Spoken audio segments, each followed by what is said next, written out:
ਸੰਧੂ ਸਾਹਿਬ ਸਤਿ ਸ਼੍ਰੀ ਅਕਾਲ। ਸਤਿ ਸ਼੍ਰੀ ਅਕਾਲ ਜੀ, ਸਤਿ ਸ਼੍ਰੀ ਅਕਾਲ ਵਾਸੂ ਜੀ। ਬਹੁਤ ਬਹੁਤ ਧੰਨਵਾਦ ਤੁਹਾਡਾ ਵੀ ਅਤੇ ਸਾਡੇ ਸੁਣਨ ਵਾਲੇ ਪਿਆਰੇ ਸਰੋਤਿਆਂ ਦਾ ਵੀ ਬਹੁਤ ਬਹੁਤ ਧੰਨਵਾਦ। ਜੋਗਿੰਦਰ ਸੰਧੂ ਜੀ, ਹੁਣ ਭਗਵੰਤ ਮਾਨ ਸਾਹਿਬ ਪੰਜਾਬ ਦੇ ਅਧਿਕਾਰਤ ਤੌਰ 'ਤੇ ਹੁਣ ਮੁੱਖ ਮੰਤਰੀ ਬਣ ਗਏ ਨੇ। ਸਕੱਤਰੇਤ ਜਾ ਕੇ ਉਹਨਾਂ ਨੇ ਆਪਣਾ ਅਹੁਦਾ ਸੰਭਾਲ ਲਿਆ ਅਤੇ ਵੋਟਾਂ 'ਚ ਜਿੱਤ ਹਾਸਲ ਹੋਣ ਤੋਂ ਬਾਅਦ ਉਹਨਾਂ ਨੇ ਜਿਹੜਾ ਆਪਣਾ ਪਹਿਲਾ ਭਾਸ਼ਣ ਦਿੱਤਾ ਸੀ, ਉਸ ਦੌਰਾਨ ਉਹਨਾਂ ਨੇ ਕਿਹਾ ਸੀ ਕਿ ਜਿਹੜੀ ਉਹਨਾਂ ਨੂੰ ਹਰੀ ਸਿਆਹੀ ਵਾਲੀ ਕਲਮ ਮਿਲੇਗੀ, ਉਹ ਕਹਿੰਦੇ ਸਭ ਤੋਂ ਪਹਿਲਾਂ ਚੱਲੇਗੀ ਬੇਰੁਜ਼ਗਾਰੀ ਦੇ ਖਿਲਾਫ। ਸੋ ਉਹਨਾਂ ਨੇ ਕੋਈ ਅਜੇ ਤੱਕ ਅਜਿਹਾ ਕੋਈ ਫੈਸਲਾ ਲਿਆ ਜੀ?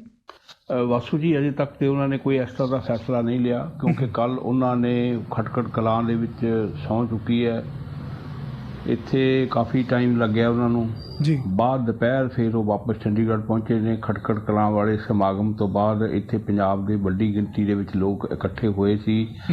ਔਰ ਅਸਲ ਵਿੱਚ ਅਸੀਂ ਇਹ ਸਮਝਦੇ ਹਾਂ ਕਿ ਲੋਕ ਜਿਹੜੇ ਇਕੱਠੇ ਹੋਏ ਸੀ, ਸਿਰਫ ਉਹ ਇਹ ਵੇਖਣ ਲਈ ਨਹੀਂ ਇਕੱਠੇ ਹੋਏ ਕਿ ਕਿਸ ਤਰ੍ਹਾਂ ਸਹੁੰ ਚੁੱਕੀ ਜਾਂਦੀ ਹੈ ਜਾਂ ਸਹੁੰ ਚੁੱਕਣ ਲੱਗਿਆਂ ਉਹ ਕੀ ਬੋਲਦੇ ਨੇ।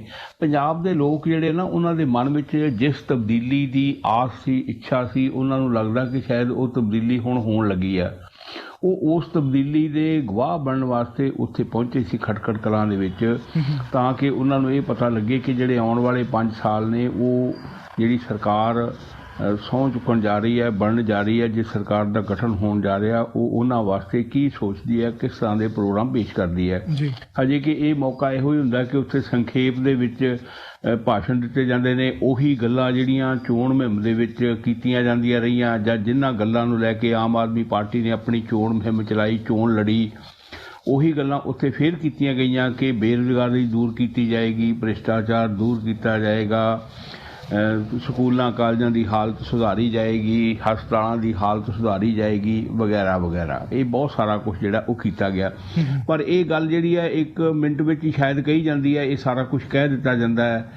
ਪਰ ਇਸ ਕੰਮ ਨੂੰ ਅਮਲ ਵਿੱਚ ਲਿਆਉਣ ਲਈ ਔਰ ਇਸ ਕੰਮ ਨੂੰ ਕਰਨ ਵਾਸਤੇ ਬੜਾ ਵੱਡਾ ਲੰਬਾ ਸਮਾਂ ਜਿਹੜਾ ਉਹ ਚਾਹੀਦਾ ਹੈ, ਔਰ ਬੜੀ ਵੱਡੀ ਇੱਛਾ ਸ਼ਕਤੀ ਚਾਹੀਦੀ ਹੈ, ਬੜੇ ਵੱਡੇ ਸਰੋਤ ਚਾਹੀਦੇ ਨੇ, ਬੜੇ ਵੱਡੇ ਸੋਰਸ ਚਾਹੀਦੇ ਨੇ। ਮਿਸਾਲ ਦੇ ਤੌਰ 'ਤੇ ਪੰਜਾਬ ਦੇ ਸਿਰ ਦੇ ਉੱਤੇ ਜਿਹੜਾ 3 ਲੱਖ ਕਰੋੜ ਰੁਪਏ ਦਾ ਕਰਜ਼ਾ ਖੜਾ ਹੈ, ਉਸ ਕਰਜ਼ੇ ਨੂੰ ਕਿਸ ਤਰ੍ਹਾਂ ਲਾਉਣਾ ਹੈ। ਆਮਦਨ ਦੇ ਵਸੀਲੇ ਜਿਹੜੇ ਨੇ ਉਹ ਰਾਤੋਂ ਰਾਤ ਪੈਦਾ ਨਹੀਂ ਹੋ ਜਾਣੇ, ਉਹ ਵੀ ਪੈਦਾ ਕੀਤੇ ਜਾਣੇ ਨੇ। ਆਮਦਨ ਦੇ ਵਸੀਲੇ ਪੈਦਾ ਕੀਤੇ ਜਾਣਗੇ, ਸਰਕਾਰੀ ਖਜ਼ਾਨਾ ਭਰੇਗਾ, ਅਤੇ ਫਿਰ ਉਹ ਇਸ ਕਾਬਲ ਹੋਏਗਾ ਕਿ 3 ਲੱਖ ਕਰੋੜ ਰੁਪਏ ਦਾ ਕਰਜ਼ਾ ਉਤਾਰ ਸਕੇ। ਫਿਰ ਉਹਦੇ ਕੋਲ ਸਰਪਲਸ ਕੁਝ ਪੈਸੇ ਹੋਣ ਜਿਨ੍ਹਾਂ ਨੂੰ ਉਹ ਆਪਣੀ ਮਰਜ਼ੀ ਨਾਲ ਖਰਚ ਕਰ ਸਕੇ। ਕਿਉਂਕਿ ਜੇ ਅਸੀਂ ਬੇਰੁਜ਼ਗਾਰੀ ਦੂਰ ਕਰਨੀ ਹੈ, ਅੱਜ ਦੀ ਤਰੀਕ ਦੇ ਵਿੱਚ ਪੰਜਾਬ ਦੇ ਵਿੱਚ 36,000 ਦੇ ਕਰੀਬ ਕੱਚੇ ਮੁਲਾਜ਼ਮ ਨੇ, ਜਿਹੜੇ ਇਹ ਮੰਗ ਕਰ ਰਹੇ ਨੇ ਕਿ ਸਾਨੂੰ ਪੱਕੀਆਂ ਨੌਕਰੀਆਂ ਦਿੱਤੀਆਂ ਜਾਣ। ਜੇ ਉਹਨਾਂ ਨੂੰ ਪੱਕੀਆਂ ਨੌਕਰੀਆਂ ਦਿੱਤੀਆਂ ਜਾਂਦੀਆਂ ਨੇ, 1 ਲੱਖ ਤੋਂ ਵੱਧ ਵੈਕੈਂਸੀਆਂ ਇਸ ਵੇਲੇ ਪੰਜਾਬ ਦੇ ਵੱਖ-ਵੱਖ ਸਰਕਾਰੀ ਵਿਭਾਗਾਂ ਦੇ ਵਿੱਚ ਖਾਲੀ ਨੇ। ਜੇ ਉਹ 1 ਲੱਖ ਬੰਦਾ ਵੀ ਭਰਤੀ ਕੀਤਾ ਜਾਂਦਾ ਹੈ, ਜੇ 1 ਲੱਖ ਬੰਦਾ ਉਹ ਭਰਤੀ ਕਰ ਲਿਆ ਜਾਂਦਾ, ਤਦ ਵੀ ਪੂਰੇ ਪੰਜਾਬ ਦੇ ਵਿੱਚੋਂ, ਜਿਸ ਤਰ੍ਹਾਂ ਕੈਪਟਨ ਅਮਰਿੰਦਰ ਸਿੰਘ ਨੇ ਪਿਛਲੀ ਸਰਕਾਰ ਬਣਨ ਤੋਂ ਪਹਿਲਾਂ ਆਪਣੀ ਚੋਣ ਮੁਹਿੰਮ 'ਚ ਕਿਹਾ ਸੀ ਕਿ ਹਰ ਘਰ ਦੇ ਵਿੱਚ 1 ਬੰਦੇ ਨੂੰ ਸਰਕਾਰੀ ਨੌਕਰੀ ਦੇਵਾਂਗੇ, ਬਾਅਦ 'ਚ ਉਹ ਆਪਣੀਆਂ ਉਹਨਾਂ ਗੱਲਾਂ ਤੋਂ ਘੁੰਮ ਗਏ, ਨਾ ਕਿਸੇ ਨੂੰ ਸਰਕਾਰੀ ਨੌਕਰੀ ਮਿਲੀ, ਔਰ ਪ੍ਰਾਈਵੇਟਾਂ ਵਿੱਚ ਵੀ ਜਿਹੜੀਆਂ ਮਿਲੀਆਂ ਉਹ ਉਸ ਤੋਂ ਵੀ ਭੈੜੀਆਂ ਮਿਲੀਆਂ, ਜਿਸ ਤਰ੍ਹਾਂ ਦੀਆਂ ਲੋਕ ਉਮੀਦ ਕਰਦੇ ਸੀ ਜਾਂ ਜਿਸ ਦੇ ਉਹ ਕਾਬਲ ਸੀ। ਜੇ ਉਸੇ ਤਰ੍ਹਾਂ ਦੀ ਗੱਲ ਕੀਤੀ ਜਾਂਦੀ ਹੈ ਤਾਂ ਲੋਕਾਂ ਦੇ ਨਾਲ ਫਿਰ ਉਹੀ ਹਾਲ ਹੋਏਗਾ। ਜੇ ਸੱਚਮੁੱਚ ਇਸ ਤਰ੍ਹਾਂ ਦਾ ਕੁਝ ਕ੍ਰੀਏਟ ਕੀਤਾ ਜਾਂਦਾ ਹੈ ਤਾਂ ਲੋਕਾਂ ਨੂੰ ਨੌਕਰੀ ਦਿੱਤੀ ਜਾਂਦੀ ਹੈ, ਤਾਂ ਉਹਦੇ ਵਾਸਤੇ ਕਿੰਨੇ ਸੋਰਸ ਚਾਹੀਦੇ ਨੇ, ਕਿੰਨਾ ਪੈਸਾ ਚਾਹੀਦਾ ਹੈ, ਇਹਦੇ ਵਾਸਤੇ ਬੜਾ ਕੁਝ ਚਾਹੀਦਾ ਹੈ। ਹੁਣ ਜੇ ਨਸ਼ਾ ਮਾਫੀਆ ਨੂੰ ਨੱਥ ਪਾਉਣੀ ਹੈ, ਹੱਥ ਪਾਉਣਾ ਹੈ, ਉਹਦੇ ਵਾਸਤੇ ਭਗਵੰਤ ਮਾਨ ਦੀ ਸਰਕਾਰ ਨੂੰ ਅੱਡੀ ਚੋਟੀ ਦਾ ਜ਼ੋਰ ਲਾਉਣਾ ਪਏਗਾ, ਔਰ ਉਹਨਾਂ ਨੂੰ ਮੈਦਾਨ ਦੇ ਵਿੱਚ ਆਉਣਾ ਪਏਗਾ। ਬੜਾ ਸਾਰਾ ਲੋਕਾਂ ਦਾ ਵਿਰੋਧ ਵੀ ਝੱਲਣਾ ਪਏਗਾ, ਦੁਸ਼ਮਣੀਆਂ ਵੀ ਲੈਣੀਆਂ ਪੈਣਗੀਆਂ, ਬੜਾ ਕੁਛ ਉਹਨਾਂ ਨੂੰ ਕਰਨਾ ਪਏਗਾ। ਰੇਤ ਮਾਫੀਆ ਨੂੰ ਕੰਟਰੋਲ ਕਰਨਾ ਹੈ। ਸਭ ਤੋਂ ਵੱਡਾ ਅਜੇ ਮਾਮਲਾ ਜਿਹੜਾ ਬੜੇ ਚਿਰਾਂ ਤੋਂ ਲਟਕਿਆ ਆ ਰਿਹਾ ਹੈ, ਬਹਿਬਲ ਕਲਾਂ ਗੋਲੀਕਾਂਡ ਦਾ, ਉਹਦੇ ਵਿੱਚ ਵੀ ਲੋਕ ਇਨਸਾਫ ਦੀ ਮੰਗ ਕਰਦੇ ਨੇ ਕਿ ਉਹਦੇ ਵਿੱਚ ਵੀ ਇਨਸਾਫ ਹੋਵੇ। ਇਹ ਸਾਰੇ ਮਾਮਲੇ ਨੇ ਜਿਹੜੇ ਭਗਵੰਤ ਮਾਨ ਨੇ ਹੁਣ ਸਹੁੰ ਚੁੱਕੀ ਹੈ। ਕੱਲ੍ਹ ਸ਼ਾਮ ਜਾ ਕੇ ਉਸ ਸਕੱਤਰੇਤ ਦੇ ਵਿੱਚ ਉਹਨਾਂ ਨੇ ਆਪਣੀ ਕੁਰਸੀ ਜਿਹੜੀ ਹੈ ਮੁੱਖ ਮੰਤਰੀ ਦੀ, ਉਹ ਵੀ ਸੰਭਾਲ ਲਈ ਹੈ। ਉੱਥੇ ਬੈਠੇ ਨੇ, ਗਾਰਡ ਆਫ ਆਨਰ ਵੀ ਲਿਆ ਹੈ। ਜਿਹੜੇ ਸੀਨੀਅਰ ਅਧਿਕਾਰੀ ਨੇ ਉਹਨਾਂ ਨਾਲ ਵੀ ਉਹਨਾਂ ਨੇ ਮੁਲਾਕਾਤ ਕੀਤੀ ਹੈ, ਗੱਲਬਾਤ ਕੀਤੀ ਹੈ। ਹਜੇ ਮੀਟਿੰਗਾਂ ਦਾ ਸਿਲਸਿਲਾ ਸ਼ੁਰੂ ਹੋਏਗਾ, ਹਜੇ ਅਹੁਦੇ ਵੰਡਣ ਦਾ ਸਿਲਸਿਲਾ ਸ਼ੁਰੂ ਹੋਏਗਾ, ਅਜੇ ਵਜ਼ਾਰਤਾਂ ਵੰਡਣ ਦਾ ਸਿਲਸਿਲਾ ਸ਼ੁਰੂ ਹੋਏਗਾ। ਕੱਲ੍ਹ ਸ਼ਾਇਦ ਉਹਨਾਂ ਨੇ ਕੋਈ ਦਸਤਖਤ ਕੀਤੇ ਆ ਰਸਮੀ ਤੌਰ 'ਤੇ ਕਿਸੇ ਫਾਈਲ ਦੇ ਵਿੱਚ, ਸ਼ਾਇਦ ਉਹ ਕੋਈ ਮੀਟਿੰਗ ਬੁਲਾਉਣ ਲਈ ਕੀਤੇ ਆ ਜਾਂ ਕਿਸ ਕੰਮ ਲਈ ਕੀਤੇ ਆ, ਪਰ ਜਿਹੜਾ ਕੋਈ ਅਮਲੀ ਤੌਰ 'ਤੇ ਉਹਨਾਂ ਨੇ ਕਦਮ ਚੁੱਕਣਾ, ਜਿਸ ਤਰ੍ਹਾਂ ਉਹਨਾਂ ਨੇ ਕਿਹਾ ਸੀ ਕਿ ਜਦੋਂ ਮੈਂ ਮੁੱਖ ਮੰਤਰੀ ਬਣਾਂਗਾ ਮੇਰੇ ਹੱਥ ਵਿੱਚ ਹਰੀ ਸਿਆਹੀ ਵਾਲਾ ਪੈਨ ਆਵੇਗਾ, ਸਭ ਤੋਂ ਪਹਿਲੇ ਦਸਤਖਤ ਜਿਹੜੇ ਮੈਂ ਕਰਾਂਗਾ ਉਹ ਬੇਰੁਜ਼ਗਾਰੀ ਖਤਮ ਕਰਨ ਲਈ, ਨੌਕਰੀਆਂ ਦੇਣ ਵਾਸਤੇ ਉਸ ਫਾਈਲ ਦੇ ਉੱਤੇ ਮੈਂ ਸਾਈਨ ਕਰਾਂਗਾ। ਹੁਣ ਦੇਖੋ ਇਹ ਚੁਣੌਤੀ ਆਪਣੇ ਆਪ ਹੀ ਉਹਨਾਂ ਦੇ ਸਾਹਮਣੇ ਆ ਕੇ ਖੜੀ ਹੋ ਗਈ ਹੈ। ਜਦੋਂ ਵੀ ਗੱਲ ਹੋਣੀ ਹੈ ਵਾਰ-ਵਾਰ ਇਹ ਗੱਲ ਸਾਹਮਣੇ ਆ ਜਾਣੀ ਹੈ। ਗੱਲ ਕਹਿ ਦੇਣੀ ਬੜੀ ਸੌਖੀ ਹੈ, ਉਹਨੂੰ ਅਮਲ 'ਚ ਲਿਆਉਣਾ ਬਹੁਤ ਔਖਾ ਹੁੰਦਾ। ਹਰੇ ਪੈਨ ਜਿਹੜਾ ਹਰੀ ਸਿਆਹੀ ਵਾਲਾ ਉਹਨਾਂ ਦੇ ਹੱਥ ਵਿੱਚ ਆ ਚੁੱਕਾ ਹੈ। ਹੁਣ ਉਹ ਕਿਸ ਦਿਨ ਉਸ ਫਾਈਲ ਦੇ ਉੱਤੇ ਸਾਈਨ ਕਰਦੇ ਨੇ ਉਹ ਲੋਕਾਂ ਦੇ ਇੰਤਜ਼ਾਰ ਦਾ ਵਿਸ਼ਾ ਰਹੇਗਾ। ਔਰ ਕੀ ਉਹ ਉਸ ਤੋਂ ਪਹਿਲਾਂ ਕਿਸੇ ਹੋਰ ਫਾਈਲ 'ਤੇ ਸਾਈਨ ਕਰਦੇ ਨੇ ਤਾਂ ਫਿਰ ਉਹਨਾਂ ਦੇ ਦੁਆਲੇ ਕਿੰਤੂ ਪਰੰਤੂ ਹੋਵੇਗਾ। ਵਿਧਾਨ ਸਭਾ ਦਾ ਸੈਸ਼ਨ ਜਿਹੜਾ ਉਹ ਵੀ ਬੁਲਾ ਲਿਆ ਗਿਆ ਹੈ। ਇਹ ਵੀ ਆਪਾਂ ਸਮਝਦੇ ਹਾਂ ਕਿ ਇੱਕ ਰਸਮੀ ਕਵਾਇਦ ਹੀ ਹੈ, ਕਿਉਂਕਿ ਇਹਦੇ ਵਿੱਚ ਅਜੇ ਸਾਰੇ ਵਿਧਾਇਕਾਂ ਨੇ ਸਹੁੰ ਚੁੱਕਣੀ ਹੈ। ਇੱਕ ਪ੍ਰੋ ਟਾਈਮ ਜਿਹੜਾ ਸਪੀਕਰ ਹੈ ਉਹ ਹਾਲ ਦੀ ਘੜੀ ਨਿਯੁਕਤ ਕੀਤਾ ਗਿਆ ਹੈ। ਉਸ ਤੋਂ ਬਾਅਦ ਪੱਕਾ ਸਪੀਕਰ ਜਿਹੜਾ ਉਹ ਚੁਣਿਆ ਜਾਏਗਾ। ਡਾਕਟਰ ਇੰਦਰਬੀਰ ਸਿੰਘ ਨਿੱਜਰ ਜਿਹੜੇ ਅੰਮ੍ਰਿਤਸਰ ਤੋਂ ਚੋਣ ਜਿੱਤੇ ਆ ਉਹਨਾਂ ਨੂੰ ਪ੍ਰੋ ਟਾਈਮ ਸਪੀਕਰ ਬਣਾਇਆ। ਇਹ ਆਰਜ਼ੀ ਤੌਰ 'ਤੇ ਹੁੰਦਾ ਹੈ, ਕੁਝ ਸਮੇਂ ਵਾਸਤੇ ਇਹਨਾਂ ਨੇ ਕਾਰਵਾਈ ਚਲਾਉਣੀ ਹੈ ਔਰ ਇਹ ਹੀ ਵਿਧਾਇਕਾਂ ਨੂੰ ਸਹੁੰ ਚੁਕਾਉਣਗੇ। ਉਹਦੇ ਤੋਂ ਬਾਅਦ ਜਦੋਂ ਅਸੈਂਬਲੀ ਅਮਲੀ ਤੌਰ 'ਤੇ ਆਪਣਾ ਹੋਂਦ ਵਿੱਚ ਆ ਜਾਏਗੀ, ਸਾਰੇ ਵਿਧਾਇਕ ਜਿਹੜੇ ਉਹ ਸਹੁੰ ਚੁੱਕ ਕੇ ਉਹਦੇ ਵਿੱਚ ਸ਼ਾਮਲ ਹੋ ਜਾਣਗੇ। ਫਿਰ ਕੁਝ ਮੰਤਰੀਆਂ ਨੂੰ ਵੀ ਸਹੁੰ ਚੁਕਾਈ ਜਾਣੀ ਹੈ ਜਿਹੜੇ ਪਹਿਲਾਂ ਸਭ ਤੋਂ ਮੰਤਰੀ ਨਿਯੁਕਤ ਕੀਤੇ ਜਾਣਗੇ। ਫਿਰ ਉਸ ਤੋਂ ਬਾਅਦ ਜਿਹੜੀ ਅਸੈਂਬਲੀ ਹੈ ਉਹ ਫਿਰ ਆਪਣਾ ਪੱਕਾ ਸਪੀਕਰ ਹੈ ਜਿਹੜਾ ਉਹ ਚੁਣੇਗੀ। ਫਿਰ ਕਾਰਵਾਈ ਮਤਲਬ ਇਹਦੇ ਵਿੱਚ ਅਜੇ ਕਾਫੀ ਜਿਹੜਾ ਸਮਾਂ ਉਹ ਲੱਗੇਗਾ। ਸਟੈਪ ਬਾਈ ਸਟੈਪ, ਕਦਮ ਦਰ ਕਦਮ ਸਰਕਾਰ ਨੂੰ ਅੱਗੇ ਵਧਣਾ ਪਏਗਾ। ਅੱਜ ਦੀ ਤਰੀਕ ਵਿੱਚ ਜੇ ਆਪਾਂ ਵੇਖੀਏ ਤਾਂ ਸਾਡੇ ਕੋਲ ਬਹੁਤੀਆਂ ਗੱਲਾਂ ਉਹੀ ਹੈ ਜਿਹੜੀਆਂ ਚੋਣ ਮੁਹਿੰਮ ਵਿੱਚ ਕਹੀਆਂ ਗਈਆਂ, ਅਤੇ ਉਹਨਾਂ ਗੱਲਾਂ ਨੂੰ ਹੁਣ ਵੀ ਦੁਹਰਾਇਆ ਜਾ ਰਿਹਾ ਹੈ। ਜਿਸ ਤਰ੍ਹਾਂ ਕੇਜਰੀਵਾਲ ਹੋਰਾਂ ਨੇ ਇਹ ਗੱਲ ਕਹੀ ਸੀ ਚੋਣ ਜਿੱਤਣ ਤੋਂ ਬਾਅਦ ਕਿ ਅਸੀਂ ਹਰ ਜਿਹੜਾ ਇੱਕ ਵਾਅਦਾ ਪੂਰਾ ਕਰਾਂਗੇ। ਜਿਸ ਵੇਲੇ ਉਹ ਰੋਡ ਸ਼ੋਅ ਕਰ ਰਹੇ ਸੀ ਅੰਮ੍ਰਿਤਸਰ ਦੇ ਵਿੱਚ ਜੀ, ਉਹਨਾਂ ਨੇ ਕਿਹਾ ਸੀ ਕਿ ਲੋਕਾਂ ਨਾਲ ਕੀਤੇ ਸਾਰੇ ਅਸੀਂ ਵਾਅਦੇ ਪੂਰੇ ਕਰਾਂਗੇ, ਲੋਕਾਂ ਦੀਆਂ ਆਸਾਂ ਉਮੀਦਾਂ ਦੇ ਉੱਤੇ ਖਰੇ ਉਤਰਾਂਗੇ। ਲੋਕ ਵੀ ਇਹੀ ਚਾਹੁੰਦੇ ਨੇ ਕਿ ਉਹਨਾਂ ਦੀਆਂ ਆਸਾਂ ਉਮੀਦਾਂ ਦੇ ਉੱਤੇ ਖਰਾ ਉਤਰਿਆ ਜਾਵੇ, ਕਿਉਂਕਿ ਪਹਿਲਾਂ ਜਿਹੜੀਆਂ ਸੱਤਾ ਦੇ ਵਿੱਚ ਪਾਰਟੀਆਂ ਰਹੀਆਂ ਨੇ ਪੰਜਾਬ ਦੇ ਵਿੱਚ ਪਿਛਲੇ 20 ਸਾਲਾਂ ਦੇ ਵਿੱਚ 10 ਸਾਲ ਕਾਂਗਰਸ ਰਹੀ ਹੈ ਅਤੇ 10 ਸਾਲ ਅਕਾਲੀ ਦਲ ਭਾਜਪਾ ਦੀ ਸਰਕਾਰ ਰਹੀ ਹੈ। ਉਹਨਾਂ ਨੇ 20 ਸਾਲਾਂ ਦੇ ਵਿੱਚ ਜਿਸ ਢੰਗ ਦੇ ਨਾਲ ਲੋਕਾਂ ਨੂੰ ਨਿਰਾਸ਼ ਕੀਤਾ, ਲੋਕਾਂ ਦੀਆਂ ਆਸਾਂ ਦੇ ਉੱਤੇ ਖਰੇ ਨਹੀਂ ਉਤਰੇ, ਲੋਕਾਂ ਨੇ ਉਹਨਾਂ ਨੂੰ ਉਹਨਾਂ ਦਾ ਜਿਹੜਾ ਸੀ ਨਤੀਜਾ ਉਹ ਦੇ ਦਿੱਤਾ। ਉਹਨਾਂ ਪਾਰਟੀਆਂ ਨੂੰ ਖਮਿਆਜਾ ਭੁਗਤਣਾ ਪਿਆ, ਪਾਰਟੀਆਂ ਨੂੰ ਚੁੱਕ ਕੇ ਜਿਹੜਾ ਸੀ ਉਹ ਸੱਤਾ ਤੋਂ ਬਾਹਰ ਕਰ ਦਿੱਤਾ ਗਿਆ। ਅਤੇ ਇਸ ਪਾਰਟੀ ਨੂੰ ਇਸ ਆਸ ਨਾਲ ਹੀ ਲਿਆਂਦਾ ਗਿਆ। ਜੇ ਆਪਾਂ ਇਹ ਕਹੀਏ ਕਿ ਇਕੱਲਾ ਆਮ ਆਦਮੀ ਪਾਰਟੀ ਨੂੰ ਮੈਰਿਟ ਦੇ ਆਧਾਰ ਉੱਤੇ ਲਿਆਂਦਾ ਗਿਆ ਜਾਂ ਆਮ ਆਦਮੀ ਪਾਰਟੀ ਦੇ ਬੜੇ ਚੰਗੇ ਕੰਮ ਵੇਖ ਕੇ ਜਾਂ ਉਹਦੇ 'ਚ ਬੜੀਆਂ ਚੰਗੀਆਂ ਯੋਗਤਾਵਾਂ ਕੁਆਲੀਫਿਕੇਸ਼ਨ ਵੇਖ ਕੇ ਉਹਨਾਂ ਨੂੰ ਮੈਰਿਟ ਦੇ ਆਧਾਰ ਉੱਤੇ ਅੱਗੇ ਲਿਆਂਦਾ ਗਿਆ, ਇਹ ਸਾਰੀ ਗੱਲ ਨਹੀਂ ਹੈ। ਬਹੁਤੀ ਗੱਲ ਜਿਹੜੀ ਹੈ ਉਹ ਇਹਦੇ ਵਿੱਚ ਹੈ ਕਿ ਦੂਜੀਆਂ ਪਾਰਟੀਆਂ ਦਾ ਜਿਹੜਾ ਨੈਗੇਟਿਵ ਵੋਟ ਸੀਗਾ ਉਹ ਸਾਰਾ ਅੱਖਾਂ ਮੀਟ ਕੇ ਆਮ ਆਦਮੀ ਪਾਰਟੀ ਵੱਲ ਚਲਾ ਗਿਆ ਕਿ ਇਹਨਾਂ ਪਾਰਟੀਆਂ ਨੂੰ ਸੱਤਾ ਵਿੱਚ ਨਹੀਂ ਆਉਣ ਦੇਣਾ। ਆਮ ਆਦਮੀ ਪਾਰਟੀ ਆਉਂਦੀ ਹੈ ਅਤੇ ਆ ਜਾਵੇ, ਕੋਈ ਗੱਲ ਨਹੀਂ ਜੀ। ਹੁਣ ਆਮ ਆਦਮੀ ਪਾਰਟੀ ਜਿਹੜੀ ਹੈ ਉਹ ਇਹ ਦਾਅਵਾ ਵੀ ਕਰਦੀ ਹੈ, ਵਾਅਦੇ ਵੀ ਉਸਨੇ ਕੀਤੇ ਨੇ, ਅਤੇ ਉਹਨੂੰ ਲੋਕਾਂ ਦੀਆਂ ਇਹਨਾਂ ਆਸਾਂ ਦਾ, ਜਿਸ ਆਸ ਦੇ ਨਾਲ ਲੋਕ ਉਹਨਾਂ ਵੱਲ ਪਲਟ ਗਏ ਅੱਖਾਂ ਮੀਟ ਕੇ, ਉਹਨਾਂ ਦੇ ਉੱਤੇ ਖਰਾ ਉਤਰਨਾ ਪਏਗਾ ਔਰ ਉਹਨਾਂ ਨੂੰ ਕੈਸ਼ ਕਰਨਾ ਪਏਗਾ। ਉਹ ਕੈਸ਼ ਇਸ ਢੰਗ ਨਾਲ ਹੀ ਹੋਏਗਾ ਕਿ ਜੇ ਲੋਕਾਂ ਨੂੰ ਕੁਝ ਰਾਹਤ ਮਿਲੇਗੀ, ਕੁਝ ਸਕੂਨ ਮਿਲੇਗਾ ਉਹਨਾਂ ਨੂੰ, ਕਿਉਂਕਿ ਅੱਜ ਜਿਹੜੀ ਹਾਲਤ ਹੈ ਪੰਜਾਬ ਦੀ ਵਾਸੂ ਜੀ ਉਹ ਇੰਨੀ ਜ਼ਿਆਦਾ ਨਿੱਘਰ ਚੁੱਕੀ ਹੈ। ਆਪਾਂ ਪੂਰੇ ਦੇਸ਼ ਦੀ ਗੱਲ ਨਹੀਂ ਕਰਦੇ, ਹਾਲਾਂਕਿ ਪੂਰੇ ਦੇਸ਼ ਦੀ ਹਾਲਤ ਹੀ ਇਸੇ ਤਰ੍ਹਾਂ ਦੀ ਹੈ, ਪਰ ਜਿਹੜੀ ਪੰਜਾਬ ਦੀ ਹਾਲਤ ਉਹ ਇੰਨੀ ਜ਼ਿਆਦਾ ਨਿੱਘਰ ਚੁੱਕੀ ਹੈ ਕਿ ਇੱਥੇ ਕ੍ਰਾਈਮ ਜਿਹੜਾ ਉਹ ਬਹੁਤ ਵੱਧ ਰਿਹਾ ਹੈ। ਭ੍ਰਿਸ਼ਟਾਚਾਰ ਜਿਹੜਾ ਉਹ ਹੱਦਾਂ ਬੰਨੇ ਟੱਪ ਕੇ ਜਾ ਚੁੱਕਾ ਹੈ ਅੱਗੇ। ਉਹ ਜਿਹੜਾ ਭ੍ਰਿਸ਼ਟਾਚਾਰ ਹੈ ਉਹਦੇ ਕਾਰਨ ਕਰਕੇ ਗਲੀ ਮਹੱਲੇ ਦੇ ਵਿੱਚ ਕ੍ਰਾਈਮ ਹੋ ਰਹੇ ਨੇ, ਗਲੀਆਂ ਮਹੱਲਿਆਂ ਦੇ ਵਿੱਚ ਨਸ਼ੇ ਵਿਕ ਰਹੇ ਨੇ, ਕੂੜੇ ਦੇ ਢੇਰ ਲੱਗੇ ਨੇ, ਲੋਕਾਂ ਨੂੰ ਬਿਜਲੀ ਪਾਣੀ ਵਰਗੀਆਂ ਸਹੂਲਤਾਂ ਵੀ ਸਮੇਂ ਸਿਰ ਅਤੇ ਤਸੱਲੀ ਬਖਸ਼ ਢੰਗ ਦੇ ਨਾਲ ਨਹੀਂ ਮਿਲਦੀਆਂ। ਸਰਕਾਰੀ ਹਸਪਤਾਲਾਂ ਵਿੱਚ ਕੂੜੇ ਕਰਕਟ ਦੇ ਢੇਰ ਲੱਗੇ ਨੇ। ਪਰਸੋਂ ਦੀ ਗੱਲ ਹੈ ਅਜੇ ਜਿਹੜੀ ਆਮ ਆਦਮੀ ਪਾਰਟੀ ਦੇ ਮੈਡਮ ਉੱਥੋਂ ਜਿੱਤੇ ਆ ਅੰਮ੍ਰਿਤਸਰ ਪੂਰਬੀ ਤੋਂ, ਉਹਨਾਂ ਨੇ ਜਾ ਕੇ ਹਸਪਤਾਲ ਦੇ ਵਿੱਚ ਛਾਪਾ ਵੀ ਮਾਰਿਆ ਅਤੇ ਹਸਪਤਾਲ ਵਾਲਿਆਂ ਨੂੰ ਕਿਹਾ ਕਿ ਇਸ ਵਾਰੀ ਮੈਂ ਤੁਹਾਨੂੰ ਸਿਰਫ ਵਾਰਨਿੰਗ ਦੇ ਕੇ ਛੱਡ ਕੇ ਜਾ ਰਹੀ ਹਾਂ, ਜਿੰਨੀ ਗੰਦਗੀ ਤੁਹਾਡੇ ਹਸਪਤਾਲ 'ਚ ਲੱਗੀ ਹੈ ਅਤੇ ਦੂਜੀ ਵਾਰੀ ਇਹਦੇ ਉੱਤੇ ਕਾਰਵਾਈ ਹੋਏਗੀ। ਸੋ ਇਸ ਤਰ੍ਹਾਂ ਦਾ ਇੰਨਾ ਕੁਛ ਹੈ ਜਿਹਦੇ ਵਾਸਤੇ ਭਗਵੰਤ ਮਾਨ ਨੂੰ ਦ੍ਰਿੜ ਇੱਛਾ ਸ਼ਕਤੀ ਨਾਲ, ਦ੍ਰਿੜ ਇਰਾਦੇ ਨਾਲ, ਪੱਕੇ ਪੈਰਾਂ ਨਾਲ ਅੱਗੇ ਵਧਣਾ ਪਏਗਾ। ਫਿਰ ਹੀ ਲੋਕ ਜਿਹੜੇ ਆ ਉਹਨਾਂ ਨੂੰ ਕੁਝ ਸਕੂਨ ਮਿਲੇਗਾ, ਸੁੱਖ ਦਾ ਸਾਹ ਮਿਲ ਸਕੇਗਾ। ਹਾਂਜੀ। ਸੰਧੂ ਸਾਹਿਬ, ਹੁਣ 5 ਰਾਜਾਂ ਦੇ ਵਿੱਚ ਚੋਣਾਂ ਹੋਈਆਂ। 5 ਰਾਜਾਂ ਦੇ ਵਿੱਚ ਕਾਂਗਰਸ ਨੂੰ ਬਹੁਤ ਬੁਰੀ ਹਾਰ ਦਾ ਸਾਹਮਣਾ ਕਰਨਾ ਪਿਆ ਤੇ ਹੁਣ ਪਾਰਟੀ ਵੱਲੋਂ ਵੀ ਮੁਲਾਂਕਣ ਕੀਤਾ ਜਾ ਰਿਹਾ ਕਿ ਹੁਣ ਪਾਰਟੀ 'ਚ ਗੱਲ ਚੱਲ ਰਹੀ ਹੈ ਕਿ ਲੀਡਰਸ਼ਿਪ ਮਾਡਲ ਨੂੰ ਬਦਲਣ ਦੀ ਲੋੜ ਹੈ। ਬਾਸੂ ਜੀ, ਪਾਰਟੀ ਵੱਲੋਂ ਭਾਵੇਂ ਹੁਣ ਮੁਲਾਂਕਣ ਕੀਤਾ ਜਾ ਰਿਹਾ, ਪਰ ਪਾਰਟੀ ਨੂੰ ਇਸ ਗੱਲ ਬਾਰੇ ਕੋਈ ਭੁੱਲ ਨਹੀਂ ਹੈ ਕਿ ਪਾਰਟੀ ਦੇ ਵਿੱਚ ਕਿੱਥੇ ਕਿੱਥੇ ਖਾਮੀਆਂ ਨੇ ਤੇ ਕਿਸ ਕਾਰਨ ਕਰਕੇ ਉਹਨਾਂ ਨੂੰ ਇੰਨੀ ਭੈੜੀ ਹਾਰ ਦਾ ਜਿਹੜਾ ਸਾਹਮਣਾ ਕਰਨਾ ਪਿਆ। ਕਈ ਵਾਰੀ ਇਹ ਗੱਲ ਹੁੰਦੀ ਹੈ ਕਿ ਦੂਜਾ ਭਲਵਾਨ ਜਿਹੜਾ ਘੁਲਣ ਵਾਲਾ ਉਹ ਬਹੁਤ ਜ਼ਿਆਦਾ ਤਕੜਾ ਹੁੰਦਾ ਤਾਂ ਵੀ ਉਹ ਢਾ ਦਿੰਦਾ, ਪਰ ਇੰਨੀ ਬੁਰੀ ਤਰ੍ਹਾਂ ਨਾਲ ਨਹੀਂ ਕਿ ਚਾਰੋਂ ਖਾਨੇ ਚਿੱਤ ਕਰ ਦੇਵੇ ਉਹ। ਜਿਸ ਢੰਗ ਦੇ ਨਾਲ ਪਾਰਟੀ ਇੱਥੇ ਚਾਰੋਂ ਖਾਨੇ ਚਿੱਤ ਹੋਈ ਆ, ਉਹ ਇਹਦੀਆਂ ਆਪਦੀਆਂ ਕਮਜ਼ੋਰੀਆਂ ਕਹਿ ਸਕਦੇ ਹਾਂ।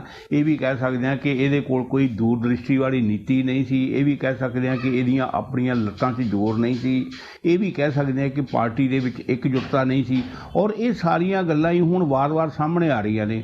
ਜਿਸ ਦਿਨ ਦੇ ਨਤੀਜੇ ਆਏ ਨੇ ਉਸ ਤੋਂ ਬਾਅਦ ਹੁਣ ਤੱਕ ਪਾਰਟੀ ਹਾਈਕਮਾਨ ਜਿਹੜੀ ਹੈ ਉਹ ਮੰਥਨ ਕਰ ਰਹੀ ਹੈ। ਮੰਥਨ ਕਰਨਾ ਵੀ ਬਣਦਾ ਹੈ ਤੇ ਇਹਦੇ ਤੋਂ ਇਲਾਵਾ ਹੋਰ ਕੋਈ ਚਾਰਾ ਵੀ ਨਹੀਂ, ਕਿਉਂਕਿ ਪਾਰਟੀ ਹਾਈਕਮਾਨ ਲੀਡਰਸ਼ਿਪ ਇਹ ਦੱਸਣਾ ਚਾਹੁੰਦੀ ਹੈ ਕਿ ਠੀਕ ਹੈ ਜੀ, ਜੇ ਸਾਡੀ ਹਾਰ ਹੋਈ ਹੈ ਤੇ ਅਸੀਂ ਬੜੇ ਸੀਰੀਅਸ ਹਾਂ ਇਸ ਹਾਰ ਬਾਰੇ, ਅਸੀਂ ਇਹਦੇ 'ਚੋਂ ਨਿਕਲਣ ਦੀ ਕੋਸ਼ਿਸ਼ ਕਰ ਰਹੇ ਹਾਂ। ਪਰ ਨਿਕਲਣ ਵਾਸਤੇ ਜਿਹੜੇ ਰਾਹ ਹੁਣ ਤੱਕ ਲੱਭੇ ਜਾ ਰਹੇ ਨੇ ਉਹ ਤਕਰੀਬਨ ਪਹਿਲਾਂ ਵਾਲੇ ਨੇ। ਸਭ ਤੋਂ ਪਹਿਲਾਂ ਇਹ ਕਿਹਾ ਗਿਆ ਸੀਗਾ ਕਿ ਜਿਹੜੇ 5 ਰਾਜਾਂ 'ਚ ਹਾਰ ਹੋਈ ਆ ਉੱਥੇ ਦੇ ਪ੍ਰਧਾਨਾਂ ਤੋਂ ਅਸਤੀਫੇ ਮੰਗ ਲਏ। ਮੈਡਮ ਸੋਨੀਆ ਗਾਂਧੀ ਨੇ, ਉਹਨਾਂ ਦੇ ਅਸਤੀਫੇ ਵੀ ਆ ਗਏ। ਉਹਦੇ ਤੋਂ ਬਾਅਦ ਜਦੋਂ ਮੀਟਿੰਗਾਂ ਹੋਈਆਂ, ਇਹਦੇ ਨਾਲ ਤੁਹਾਨੂੰ ਯਾਦ ਹੋਏਗਾ ਸ਼ਾਇਦ ਵਾਸੂ ਜੀ ਕਿ ਕੁਝ ਸਾਲ ਪਹਿਲਾਂ ਵੀ ਪਾਰਟੀ ਦੇ ਨਾਲ ਕੁਝ ਲੀਡਰ, ਸੀਨੀਅਰ ਲੀਡਰ ਜਿਹੜੇ ਸੀ ਉਹ ਨਾਰਾਜ਼ ਹੋ ਗਏ ਸੀ। ਉਹਨਾਂ ਨੇ ਆਪਣਾ ਇੱਕ ਗਰੁੱਪ 23 ਬਣਾ ਲਿਆ ਸੀ। ਗਰੁੱਪ 23 ਦਾ ਮਤਲਬ ਕਿ ਉਹਦੇ ਵਿੱਚ 23 ਦੇ ਕਰੀਬ ਬੜੇ ਸੀਨੀਅਰ ਆਗੂ ਜਿਹੜੇ ਉਹ ਸ਼ਾਮਲ ਸੀ, ਜਿਨ੍ਹਾਂ 'ਚ ਕਪਿਲ ਸਿੱਬਲ ਵੀ ਸ਼ਾਮਲ ਹੈ, ਜਿਨ੍ਹਾਂ 'ਚ ਗੁਲਾਮ ਨਬੀ ਆਜ਼ਾਦ ਵੀ ਸ਼ਾਮਲ ਹੈ, ਹੋਰ ਵੀ ਕਈ ਨੇਤਾ ਉਹਦੇ ਵਿੱਚ ਸ਼ਾਮਲ ਨੇ। ਔਰ ਉਹ ਗਰੁੱਪ ਨੇ ਹੁਣ ਫਿਰ ਉਹੀ ਗੱਲ ਆਪਣੀ ਦੁਹਰਾਈ ਹੈ ਕਿ ਅਸੀਂ ਪਹਿਲਾਂ ਹੀ ਕਿਹਾ ਸੀ ਕਿ ਪਾਰਟੀ ਦੀ ਜਿਹੜੀ ਲੀਡਰਸ਼ਿਪ ਦਾ ਮਾਡਲ ਹੈ ਇਹਨੂੰ ਬਦਲਣਾ ਚਾਹੀਦਾ ਹੈ। ਪਾਰਟੀ ਜਿਹੜੀ ਹੈ ਉਹ ਇੱਕ ਪਰਿਵਾਰ ਦੀ ਪਾਰਟੀ ਬਣ ਕੇ ਰਹਿ ਗਈ ਹੈ, ਉਹ ਸਿਰਫ ਘਰ ਦੀ ਪਾਰਟੀ ਬਣ ਕੇ ਰਹਿ ਗਈ ਹੈ, ਘਰ ਦੀ ਪਾਰਟੀ ਨਹੀਂ ਬਣ ਸਕੀ ਜੀ। ਹੁਣ ਫਿਰ ਉਸ ਗਰੁੱਪ ਵੱਲੋਂ ਇਹੀ ਗੱਲ ਕੀਤੀ ਗਈ ਹੈ, ਜਿੱਥੇ ਸੋਨੀਆ ਗਾਂਧੀ ਨੇ ਮੀਟਿੰਗ ਬੁਲਾਈ ਹੈ, ਪਹਿਲਾਂ ਪਾਰਟੀ ਦੀ ਸੀਨੀਅਰ ਲੀਡਰਸ਼ਿਪ ਦੀ ਮੀਟਿੰਗ ਬੁਲਾਈ, ਜਿਹੜੀ ਵਰਕਿੰਗ ਕਮੇਟੀ ਹੈ ਉਹਦੀ ਮੀਟਿੰਗ ਬੁਲਾਈ, ਉਹਦੇ ਤੋਂ ਬਾਅਦ ਪੰਜਾਬ ਦੇ ਸੰਸਦ ਮੈਂਬਰਾਂ ਦੀ ਮੀਟਿੰਗ ਬੁਲਾਈ। ਤੇ ਇਸ ਦੌਰਾਨ ਜਿਹੜੇ ਗਰੁੱਪ 23 ਦੇ ਨੇਤਾ ਸੀ ਉਹਨਾਂ ਨੇ ਵੀ ਕੱਲ ਗੁਲਾਮ ਨਬੀ ਆਜ਼ਾਦ ਦੀ ਰਿਹਾਇਸ਼ ਵਿਖੇ ਮੀਟਿੰਗ ਕੀਤੀ ਹੈ। ਮੀਟਿੰਗ ਕਰਕੇ ਉਹਨਾਂ ਨੇ ਫਿਰ ਸਿੱਧੇ ਤੌਰ ਤੇ ਇਹੀ ਗੱਲ ਕਹੀ ਹੈ ਕਿ ਸੋਨੀਆ ਗਾਂਧੀ ਨੂੰ ਪ੍ਰਧਾਨਗੀ ਛੱਡ ਕੇ ਲਾਂਭੇ ਹੋ ਜਾਣਾ ਚਾਹੀਦਾ ਤੇ ਪ੍ਰਧਾਨ ਕਿਸੇ ਹੋਰ ਨੂੰ ਬਣਾਉਣਾ ਚਾਹੀਦਾ ਜਿਹੜਾ ਪਾਰਟੀ ਨੂੰ ਸੰਭਾਲਣ ਦੇ, ਪਾਰਟੀ ਨੂੰ ਪੂਰੇ ਦੇਸ਼ ਦੇ ਵਿੱਚ ਚਲਾਉਣ ਦੇ, ਕਾਰਜਸ਼ੀਲ ਕਰਨ ਦੇ, ਮਜ਼ਬੂਤ ਕਰਨ ਦੇ ਸਮਰੱਥ ਹੋ ਸਕੇ। ਹੁਣ ਇਹ ਗੱਲ ਜਿਹੜੀ ਹੈ ਇਹ ਮੰਨੀ ਜਾਂਦੀ ਹੈ ਕਿ ਨਹੀਂ, ਕਿਉਂਕਿ ਜਿਹੜਾ ਸੋਨੀਆ ਗਾਂਧੀ ਦੇ ਨਾਲ ਧੜਾ ਉਹ ਵੀ ਬਹੁਤ ਮਜ਼ਬੂਤ ਹੈ। ਉਹ ਪਹਿਲੇ ਦਿਨ ਜਿਸ ਦਿਨ ਵਰਕਿੰਗ ਕਮੇਟੀ ਦੀ ਮੀਟਿੰਗ ਹੋਈ ਸੀ ਉਹਦੇ ਵਿੱਚ ਹੀ ਉਹਨਾਂ ਲੀਡਰਾਂ ਨੇ ਇਹ ਗੱਲ ਕਹਿ ਦਿੱਤੀ ਸੀ ਕਿ ਨਹੀਂ ਜੀ ਨਹੀਂ, ਸਾਨੂੰ ਮੈਡਮ ਸੋਨੀਆ ਗਾਂਧੀ ਦੀ ਜਿਹੜੀ ਲੀਡਰਸ਼ਿਪ ਹੈ ਇਹਦੇ 'ਤੇ ਪੂਰਾ ਭਰੋਸਾ ਹੈ। ਹੁਣ ਤੱਕ ਵੀ ਇਹੀ ਹੁੰਦਾ ਹੈ। ਇੱਕ ਧੜਾ ਜਿਹੜਾ ਉਹ ਸੋਨੀਆ ਗਾਂਧੀ ਨੂੰ ਜਾਂ ਜਿਹੜੀ ਇਹਦੇ 'ਤੇ ਪਰਿਵਾਰ ਦੀ ਜਿਹੜੀ ਪਕੜ ਹੈ ਪਾਰਟੀ ਦੇ ਉੱਤੇ ਉਸ ਨੂੰ ਹਟਾਉਣਾ ਚਾਹੁੰਦੇ ਨੇ, ਤਾਂ ਕਿ ਉਹ ਚਾਹੁੰਦੇ ਨੇ ਕਿ ਨਵੀਂ ਲੀਡਰਸ਼ਿਪ ਆਵੇ ਔਰ ਉਹ ਇਸ ਪਾਰਟੀ ਨੂੰ ਠੀਕ ਢੰਗ ਦੇ ਨਾਲ ਚਲਾਵੇ। ਅਤੀਤ ਦੇ ਵਿੱਚ ਜਿਹੜੇ ਪਾਰਟੀ ਹਾਈਕਮਾਨ ਨੇ ਫੈਸਲੇ ਕੀਤੇ ਨੇ ਉਹਦੇ ਤੋਂ ਵੀ ਇਹੀ ਲੱਗਦਾ ਕਿ ਪਾਰਟੀ ਦੇ ਵਿੱਚ ਫੈਸਲੇ ਲੈਣ ਦੀ ਸਮਰੱਥਾ ਨਹੀਂ। ਪੰਜਾਬ ਦੀਆਂ 1-2 ਉਦਾਹਰਨਾਂ ਜਿਹੜੀਆਂ ਆਪਣੇ ਸਾਹਮਣੇ ਨੇ ਕਿ ਕਪੂਰਥਲਾ ਤੋਂ ਰਾਣਾ ਗੁਰਜੀਤ ਜਿਹੜੇ ਉਹਨਾਂ ਨੇ ਵਿਧਾਇਕ ਦੀ ਚੋਣ ਲੜੀ ਔਰ ਉਹ ਆਪਣੇ ਬੇਟੇ ਵਾਸਤੇ ਸੁਲਤਾਨਪੁਰ ਲੋਧੀ ਤੋਂ ਟਿਕਟ ਮੰਗਦੇ ਸੀ, ਜਿਹੜੀ ਉਹਨਾਂ ਨੂੰ ਟਿਕਟ ਨਹੀਂ ਮਿਲੀ। ਉਹ ਉੱਥੋਂ ਦੇ ਸਿਟਿੰਗ MLA ਨੂੰ ਟਿਕਟ ਮਿਲ ਗਈ। ਰਾਣਾ ਗੁਰਜੀਤ ਨੇ ਆਪਣੇ ਲੜਕੇ ਨੂੰ ਉੱਥੋਂ ਆਜ਼ਾਦ ਖੜਾ ਕਰ ਦਿੱਤਾ। ਪਾਰਟੀ ਹਾਈਕਮਾਨ ਉਹਨਾਂ ਵੱਲ ਦੇਖਦੀ ਰਹਿ ਗਈ ਔਰ ਉਹਨਾਂ ਨੇ ਦਾਅਵਾ ਵੀ ਕਰ ਦਿੱਤਾ ਕਿ ਮੇਰਾ ਲੜਕਾ ਜਿਹੜਾ ਉੱਥੋਂ ਜਿੱਤੇਗਾ, ਜਿਹੜਾ ਉੱਥੇ ਪਾਰਟੀ ਦਾ ਅਫੀਸ਼ੀਅਲ ਕੈਂਡੀਡੇਟ ਆ ਉਹ ਹਾਰੇਗਾ। ਔਰ ਇਸੇ ਤਰ੍ਹਾਂ ਹੀ ਹੋਇਆ। ਰਾਣਾ ਗੁਰਜੀਤ ਵੀ ਆਪਣੀ ਸੀਟ ਜਿੱਤ ਗਿਆ ਤੇ ਉਹਨਾਂ ਦਾ ਲੜਕਾ ਵੀ ਜਿੱਤ ਗਿਆ ਤੇ ਪਾਰਟੀ ਦਾ ਅਫੀਸ਼ੀਅਲ ਕੈਂਡੀਡੇਟ ਜਿਹੜਾ ਸੀ ਉਹ ਹਾਰ ਗਿਆ। ਹੁਣ ਪਾਰਟੀ ਹਾਈਕਮਾਨ ਨੇ ਕੀ ਕੈਂਡੀਡੇਟ ਖੜਾ ਕਰਨ ਵਿੱਚ ਗਲਤੀ ਕੀਤੀ ਹੈ ਜਾਂ ਕਿ ਉਹ ਰਾਣੇ ਗੁਰਜੀਤ ਨੂੰ ਸੈਟੀਸਫਾਈ ਨਹੀਂ ਕਰ ਸਕੇ। ਇਸ ਤਰ੍ਹਾਂ ਦੀਆਂ ਹੋਰ ਕਈ ਮਿਸਾਲਾਂ ਨੇ ਜਿੱਥੇ ਪਾਰਟੀ ਜਿਹੜੀ ਇੰਝ ਲੱਗਿਆ ਕਿ ਮੂਕ ਦਰਸ਼ਕ ਬਣ ਕੇ ਦੇਖ ਰਹੀ ਹੈ, ਚਲੋ ਜੋ ਹੁੰਦਾ ਹੋਈ ਜਾਵੇ, ਕੋਈ ਆਜ਼ਾਦ ਖੜਾ ਹੋ ਗਿਆ ਹੋ ਜਾਵੇ, ਪਾਰਟੀ ਦਾ ਕੈਂਡੀਡੇਟ ਹਾਰ ਗਿਆ ਹਾਰ ਜਾਵੇ। ਰਾਣਾ ਗੁਰਜੀਤ ਦੇ ਖਿਲਾਫ ਜੇ ਪਾਰਟੀ ਹਾਰ ਹੀ ਗਈ ਹੈ 5 ਰਾਜਾਂ ਦੇ ਵਿੱਚ ਕੋਈ ਸੀਟ ਨਹੀਂ ਆਈ, ਕੀ ਫਰਕ ਪੈਂਦਾ? ਪਰ ਪਾਰਟੀ ਕੋਲ ਫੈਸਲਾ ਕਰਨ ਦੀ ਜ਼ਰੂਰਤ ਹੋਣੀ ਚਾਹੀਦੀ ਹੈ ਨਾ। ਉਹਨਾਂ ਕੋਲੇ ਜ਼ਰੂਰਤ ਹੋਣੀ ਚਾਹੀਦੀ ਸੀ ਕਿ ਕੀ ਕੀ ਉਹ ਰਾਣਾ ਗੁਰਜੀਤ ਦੇ ਖਿਲਾਫ ਕੋਈ ਐਕਸ਼ਨ ਲੈ ਸਕਦੇ ਨੇ, ਜਾਂ ਇਸੇ ਤਰ੍ਹਾਂ ਜਸਵੀਰ ਸਿੰਘ ਡਿੰਪਾ ਨੇ ਵੀ ਇਸੇ ਤਰ੍ਹਾਂ ਦੀ ਕੁਛ ਗੱਲ ਕੀਤੀ ਔਰ ਆਪਣੇ ਜਿਹੜਾ ਉੱਥੇ ਦਾ ਅਫੀਸ਼ੀਅਲ ਕੈਂਡੀਡੇਟ ਸੀਗਾ ਉਹਦੀ ਵਿਰੋਧਤਾ ਕੀਤੀ ਔਰ ਆਪਣੇ ਉਹਨਾਂ ਦਾ ਲੜਕਾ ਵੀ ਉੱਥੋਂ ਟਿਕਟ ਲੈਣਾ ਚਾਹੁੰਦਾ ਸੀ, ਉਹਨੂੰ ਨਹੀਂ ਮਿਲੀ। ਹੋਰ ਕਈ ਸੀਟਾਂ ਦੇ ਉੱਤੇ ਇਸੇ ਤਰ੍ਹਾਂ ਦਾ ਕੁਛ ਜਿਹੜਾ ਉਹ ਹੋਇਆ ਜੀ। ਤਾਂ ਇੱਥੋਂ ਇਹ ਲੱਗਦਾ ਕਿ ਪਾਰਟੀ ਹਾਈਕਮਾਨ, ਪਾਰਟੀ ਲੀਡਰਸ਼ਿਪ ਵਿੱਚ ਫੈਸਲੇ ਲੈਣ ਦੀ ਜਿਹੜੀ ਹੈ ਸਮਰੱਥਾ ਉਹ ਘਟ ਗਈ ਹੈ, ਜਾਂ ਉਹਨਾਂ ਦੀ ਨੀਤੀ ਜਿਹੜੀ ਹੈ ਉਹ ਠੀਕ ਨਹੀਂ, ਦੂਰ ਅੰਦੇਸ਼ੀ ਜਿਹੜੀ ਹੈ ਉਹਨਾਂ ਦੀ ਠੀਕ ਨਹੀਂ। ਇਸ ਕਰਕੇ ਪਾਰਟੀ ਨੂੰ ਇੰਨੀ ਨਮੋਸ਼ੀਜਨਕ ਹਾਰ ਦਾ ਸਾਹਮਣਾ ਕਰਨਾ ਪਿਆ 5 ਸੂਬਿਆਂ 'ਚ। 403 ਅਸੈਂਬਲੀ ਸੀਟਾਂ ਵਾਲੇ ਯੂਪੀ ਦੇ ਵਿੱਚ ਬਿਲਕੁਲ ਪਾਰਟੀ ਜਿਹੜੀ ਸੀ ਉਹ ਲਾਈਨ ਤੋਂ ਲੈ ਗਈ, ਪਟੜੀ ਤੋਂ ਲੈ ਗਈ। ਚਲੋ ਪੰਜਾਬ ਵਿੱਚ ਫਿਰ ਵੀ ਉਹਨਾਂ ਨੂੰ 18 ਸੀਟਾਂ ਮਿਲੀਆਂ ਤੇ ਉਹ ਵਿਰੋਧੀ ਧਿਰ ਦੀ ਭੂਮਿਕਾ ਦੇ ਵਿੱਚ ਆ ਕੇ ਖੜੀ ਹੈ, ਭਾਵੇਂ ਕਿ 18 ਸੀਟਾਂ ਵੀ ਜਿਹੜੀਆਂ ਆਪਾਂ ਸਮਝ ਸਕਦੇ ਹਾਂ ਕਿ ਬਹੁਤ ਜ਼ਿਆਦਾ ਕੋਈ ਸੈਟਿਸਫੈਕਟਰੀ ਨਹੀਂ, ਕਿਉਂਕਿ ਪਿਛਲੀ ਵਾਰ ਇਸੇ ਪਾਰਟੀ ਨੇ 77 ਸੀਟਾਂ ਦੇ ਉੱਤੇ ਜਿੱਤ ਹਾਸਲ ਕਰਕੇ ਆਪਣੀ ਸਰਕਾਰ ਬਣਾਈ ਸੀ ਤੇ ਇਸ ਵਾਰੀ ਇੰਨੀ ਮਾੜੀ ਹਾਲਤ ਹੋਈ। ਸੋ ਅਜੇ ਤੱਕ ਮੰਥਨ ਚੱਲ ਰਿਹਾ। ਹੁਣ ਇਸ ਮੰਥਨ ਚੋਂ ਕੀ ਗੱਲ ਨਿਕਲ ਕੇ ਸਾਹਮਣੇ ਆਉਂਦੀ ਹੈ, ਇਸ ਗੱਲ ਦੀ ਸੰਭਾਵਨਾ ਤੇ ਅਜੇ ਘੱਟ ਹੀ ਹੈ ਕਿ ਸੱਚਮੁੱਚ ਲੀਡਰਸ਼ਿਪ ਦੇ ਵਿੱਚ ਕੋਈ ਤਬਦੀਲੀ ਆ ਜਾਏਗੀ ਤੇ ਪਾਰਟੀ ਅੱਗੋਂ ਜਿਹੜੀ ਹੈ ਉਹ ਬੜੀ ਮਜ਼ਬੂਤੀ ਦੇ ਨਾਲ ਫਿਰ ਆਪਣੇ ਪੈਰਾਂ ਸਿਰ ਖੜੀ ਹੋ ਸਕੇਗੀ। ਫਿਰ ਵੀ ਆਪਾਂ ਦੇਖਦੇ ਹਾਂ ਕਿ ਹਾਈ ਕਮਾਨ ਇਸ ਬਾਰੇ ਕੀ ਰੁਖ ਅਪਣਾਉਂਦਾ ਹੈ। ਸੰਧੂ ਸਾਹਿਬ, ਹੁਣ ਪਾਰਟੀ ਲੀਡਰਸ਼ਿਪ ਲਈ ਸਭ ਤੋਂ ਵੱਡਾ ਅਗਲਾ ਫੈਸਲਾ ਇਹ ਹੋਏਗਾ ਕਿ ਨਵਜੋਤ ਸਿੱਧੂ ਦੇ ਫੈਸਲੇ ਅਸਤੀਫੇ ਤੋਂ ਬਾਅਦ ਹੁਣ ਪਾਰਟੀ ਦਾ ਅਗਲਾ ਆਗੂ ਕੌਣ ਹੋਏਗਾ। ਸੋ ਲੀਡਰਸ ਦੇ ਵਿਚਕਾਰ ਤਾਂ ਹੁਣ ਦੌੜ ਸ਼ੁਰੂ ਹੋ ਗਈ ਹੈ ਪ੍ਰਧਾਨਗੀ ਵਾਸਤੇ। ਜਿਹੜੇ ਵਾਸੂ ਜੀ ਗੱਲ ਫਿਰ ਘੁੰਮ ਕੇ ਫਿਰ ਕੇ ਉੱਥੇ ਹੀ ਆ ਜਾਣੀ ਹੈ ਕਿ ਜਿਹੜੇ ਪਾਰਟੀ ਦੇ ਵਿੱਚ ਇਸ ਵੇਲੇ ਲੀਡਰ ਨੇ, ਆਪਾਂ ਇਹਦੇ ਵਾਸਤੇ ਇੱਕ ਸ਼ਬਦ ਵਰਤ ਸਕਦੇ ਹਾਂ, ਪੰਜਾਬੀ ਦੇ ਵਿੱਚ ਪ੍ਰਚਲਿਤ ਹੁੰਦਾ ਆਮ ਤੌਰ ਤੇ ਜਿਹੜੀ ਇਹੋ ਜਿਹੇ ਨੇਤਾਵਾਂ ਵਾਸਤੇ ਕਿ ਘੜਮ ਚੌਧਰੀ, ਜਿਹੜੇ ਆਪਣੇ ਆਪ ਨੂੰ ਸਮਝਦੇ ਨੇ ਕਿ ਅਸੀਂ ਹਾਂ ਸਭ ਤੋਂ ਵੱਡੇ। ਹੁਣ ਫਿਰ ਉਹਨਾਂ ਨੇ ਅੱਗੇ ਆਉਣ ਦੀ ਕੋਸ਼ਿਸ਼ ਕਰਨੀ ਹੈ। ਇਸ ਤਰ੍ਹਾਂ ਦੇ ਬਹੁਤ ਸਾਰੇ ਨਾਂ ਨੇ। ਨਵਜੋਤ ਸਿੱਧੂ ਨੂੰ ਜੇ ਲਾ ਦਿੱਤਾ ਗਿਆ ਤੇ ਉਹਦੇ ਤੋਂ ਪਹਿਲਾਂ ਸੁਨੀਲ ਜਾਖੜ ਸੀਗੇ ਪ੍ਰਧਾਨ। ਕੀ ਸੁਨੀਲ ਜਾਖੜ ਵੇਲੇ ਪਾਰਟੀ ਬਹੁਤ ਮਜ਼ਬੂਤ ਹੋਈ ਹੈ, ਕਿੰਤੂ ਪਰੰਤੂ ਉਹਨਾਂ ਦੇ ਵੀ ਹੋ ਰਿਹਾ। ਜੇ ਉਹਨਾਂ ਨੂੰ ਹਟਾ ਕੇ ਨਵਜੋਤ ਸਿੱਧੂ ਨੂੰ ਲਿਆਂਦਾ ਗਿਆ ਤੇ ਕੀ ਨਵਜੋਤ ਸਿੱਧੂ ਨੂੰ ਤਾਂ ਟਾਈਮ ਹੀ ਚਲੋ ਥੋੜਾ ਮਿਲਿਆ, 2-3-4 ਮਹੀਨੇ ਮਿਲੇ, ਉਹਦੇ ਵਿੱਚ ਉਹ ਕੀ ਕਰ ਸਕਦਾ ਸੀ। ਤਾਂ ਕੀ ਪਾਰਟੀ ਹੁਣ ਜ਼ਿਆਦਾ ਮਜ਼ਬੂਤ ਹੋਈ ਹੈ, ਜਾਂ ਜਿਹੜਾ ਅੱਗੋਂ ਪ੍ਰਧਾਨ ਲਿਆਂਦਾ ਜਾਏਗਾ ਉਹ ਕਿਹੜਾ ਪ੍ਰਧਾਨ ਲਿਆਂਦਾ ਜਾਣਾ ਜਿਹਦੇ ਨਾਲ ਪਾਰਟੀ ਅੱਗੋਂ ਜ਼ਿਆਦਾ ਹੋਰ ਜ਼ਿਆਦਾ। ਸਭ ਤੋਂ ਵੱਡੀ ਗੱਲ ਇਹ ਆ, ਪਾਰਟੀ ਨੂੰ ਲੋਕਾਂ ਦੇ ਵਿੱਚ ਮਕਬੂਲੀਅਤ ਜਾਂ ਲੋਕਾਂ ਦੇ ਵਿੱਚ ਉਹਦਾ ਆਧਾਰ ਮਜ਼ਬੂਤ ਕਰਨ ਦੀ ਗੱਲ ਨਹੀਂ ਹੈ। ਸਭ ਤੋਂ ਵੱਡੀ ਸਮੱਸਿਆ ਇਸ ਵੇਲੇ ਨੈਸ਼ਨਲ ਪੱਧਰ ਦੇ ਉੱਤੇ ਵੀ ਤੇ ਪੰਜਾਬ ਪੱਧਰ ਦੇ ਉੱਤੇ ਵੀ ਇਹ ਆ ਕਿ ਪਾਰਟੀ ਦੀ ਲੀਡਰਸ਼ਿਪ ਨੂੰ, ਪਾਰਟੀ ਦੇ ਕੇਡਰ ਨੂੰ ਕਿਵੇਂ ਇਕਜੁੱਟ ਰੱਖਣਾ ਹੈ। ਜਿਹੜੇ ਪਾਰਟੀ ਦੇ ਨੇਤਾ ਨੇ ਸਾਰੇ ਵੱਖ-ਵੱਖ ਧੜਿਆਂ ਦੇ ਵਿੱਚ ਇਸ ਵੇਲੇ ਵੰਡੇ ਹੋਏ ਨੇ। ਸੁਨੀਲ ਜਾਖੜ ਦਾ ਧੜਾ ਵੱਖਰਾ ਹੈ, ਚਰਨਜੀਤ ਚੰਨੀ ਦਾ ਧੜਾ ਵੱਖਰਾ ਹੈ, ਪ੍ਰਤਾਪ ਸਿੰਘ ਬਾਜਵਾ ਦਾ ਗਰੁੱਪ ਵੱਖਰਾ ਹੈ, ਨਵਜੋਤ ਸਿੱਧੂ ਦਾ ਗਰੁੱਪ ਵੱਖਰਾ। ਸ਼ਾਇਦ ਇਹਦੇ ਵਿੱਚ ਕਈ ਹੋਰ, ਇੱਕ ਮਾਝੇ ਦਾ ਗਰੁੱਪ ਬਣਿਆ ਫਿਰਦਾ, ਇੱਕ ਦੁਆਬੇ ਦਾ ਗਰੁੱਪ ਬਣਿਆ ਫਿਰਦਾ, ਮਾਲਵੇ ਦੇ ਵਿੱਚ ਕਈ ਗਰੁੱਪ ਬਣੇ ਫਿਰਦੇ ਨੇ, ਜਿਨ੍ਹਾਂ ਦੇ ਵਿੱਚ ਹੁਣ ਰਾਜਾ ਵੜਿੰਗ ਜਿਹੜਾ ਉਹ ਵੀ ਉੱਭਰ ਕੇ ਸਾਹਮਣੇ ਆ ਗਿਆ ਤੇ ਸ਼ਾਇਦ ਉਹ ਵੀ ਮਤਲਬ ਪ੍ਰਧਾਨਗੀ ਦੀ ਕੁਰਸੀ ਵੱਲ ਆਸ ਲਾਈ ਬੈਠਾ ਹੋਏਗਾ। ਸੁਖਵਿੰਦਰ ਸਿੰਘ ਰੰਧਾਵਾ ਡਿਪਟੀ CM ਜਿਹੜੇ ਆ ਉਹਨਾਂ ਦਾ ਬਾਰੇ ਵੀ ਗੱਲਬਾਤ ਚੱਲ ਰਹੀ ਹੈ। ਪਹਿਲਾਂ ਇਹ ਗੱਲ ਚੱਲ ਰਹੀ ਸੀ ਇਹਨਾਂ ਬਾਰੇ ਕਿ ਇਹਨਾਂ ਨੂੰ ਵਿਰੋਧੀ ਧਿਰ ਦਾ ਨੇਤਾ ਬਣਾਇਆ ਜਾਵੇ। ਅਜੇ ਤਾਂ ਇਹ ਫੈਸਲਾ ਕਰਨਾ ਆ ਕਿ ਵਿਰੋਧੀ ਧਿਰ ਦਾ ਨੇਤਾ ਜਿਹੜਾ ਉਹ ਕਿਸ ਨੂੰ ਬਣਾਇਆ ਜਾਂਦਾ, ਕਾਂਗਰਸ ਪਾਰਟੀ ਕਿਹੜੇ ਲੀਡਰ ਨੂੰ ਅੱਗੇ ਲਿਆਉਂਦੀ ਹੈ। ਉਹਦੇ ਤੋਂ ਬਾਅਦ ਦੂਜਾ ਸਵਾਲ ਇਹ ਹੋਏਗਾ ਕਿ ਪਾਰਟੀ ਦਾ ਪ੍ਰਧਾਨ ਕਿਸ ਨੂੰ ਬਣਾਇਆ ਜਾਂਦਾ ਹੈ।